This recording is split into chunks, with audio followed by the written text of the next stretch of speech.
2636 Heartland Court. This is a main floor kitchen remodel, so all of this furniture will be removed. This ventless fireplace is cannibalizing about 6% of this floor space, so we're going to put a number on removing it, complete the floor. The total square footage on the hardwood is about 500 square feet. That wall, in essence, is coming out, and we are going to add living space. So we're making the living space larger.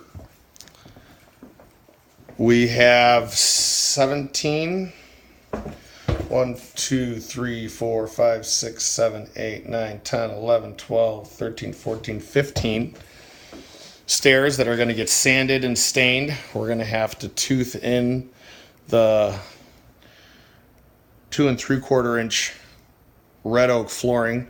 Everything is going to get a dark walnut stain. This floor register is going to be installed flush with the floor. In essence, that is the way we're looking at it. So here we have the stairs leading down, and we're going to have a pantry in the corner. This looks like to be a double wall where we have some plumbing or something coming through there. It's about 10 inches, and we're going to try to pull this back to about the start of the stair. We're going to be cognizant of keeping the structural support for the landing above us, but it's going to open up this corner, and then there's going to be a 20-inch pantry, a 36-inch refrigerator, which this is it. This refrigerator, for the time of construction, gets relocated to the garage and plugged in for the homeowner to keep using. That goes here. Then a 37-inch bar with a beverage station below. We're going to have glass uppers with glass shelving, downlights, and then we're going to have upper cabinets that are also going to be glass. The cabinet above the refrigerator is going to basically be like a 42-inch that's going to go all the way to the ceiling.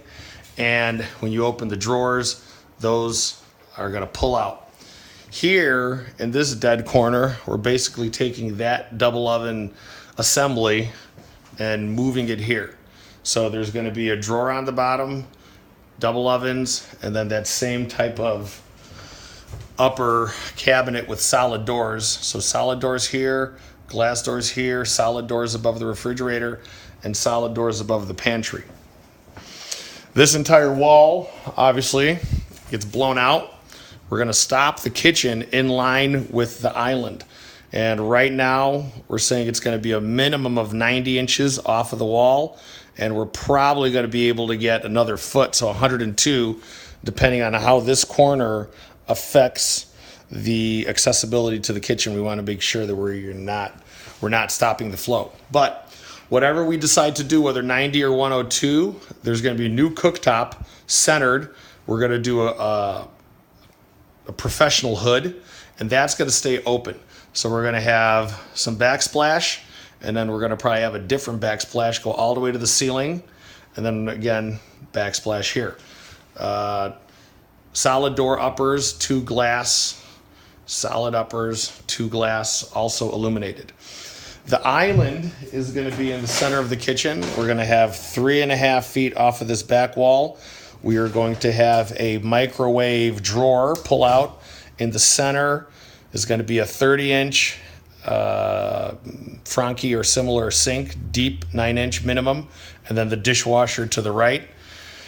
In back, we're going to have at least a 12-inch cabinet and then a 12-inch overhang. If we're able to get that extra foot, it'll be a 24-inch cabinet, and then that'll have full pullouts. This is going to be a painted kitchen, so the bottoms are going to be some type of gray, either a pewter or a DeLorean, and the uppers are going to be white. We're doing a white quartz top, and we were to price out having a waterfall top. So on each side, that granite or that quartz is going to bookend the island cabinet, so we won't need panels in that case. Lighting, which we haven't talked about, but I'm assuming we are going to change the lighting in this space in order to accommodate the new layout. So we're probably going to lose some of this lighting here in the middle. We're going to create some type of hanging pendant above the island, and then we're also going to have some recessed lights along this north elevation. We're probably going to go from a 6-inch recessed light down to a 4. And for right now, we're going to assume 1, 2, 3, 4, 5, 6 recessed lights minimum, and then probably 3 pendants here in the middle, 3 hanging. Everything on dimmer switches. These are going to have to get relocated. So are these, as long as with this HVAC. More than likely, the only logical place to put them is going to be right there. Everything's going to have to get relocated.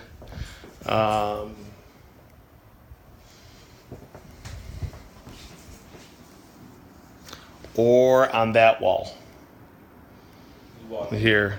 Yeah. So all of this electrical is going to have to get relocated to this location. In terms of the stair, we have 7 feet of a knee wall here, 6 feet of a angled knee wall, and then about 4 feet here. We're looking to run the nosing continuously to the edge, and then do some type of metal spindle and wood handrail. The handrail will be stained the color of the floor. Here we'll probably have to have 2 newel posts, maybe wood. Yeah, I think wood. And then another post here. So this might be a little bit tricky. We don't have a lot of room. But we're basically going to keep the same stringer, and then we're going to have something like 26-inch spindles all the way up to here. We'll have a stained piece of wood, or maybe we'll do white. We'll see what the homeowner wants. We'll do white, and then we'll run that up, and then just the handrail will get then, the handrail will get stained. We'll also ask the homeowner how they feel about maybe these stairs opening out, not having a wall there, so you can just walk down. Opening that up. I always thought about that. So, like I said, 4 feet, 7 feet, and 6 feet. No work on these carpeted stairs above.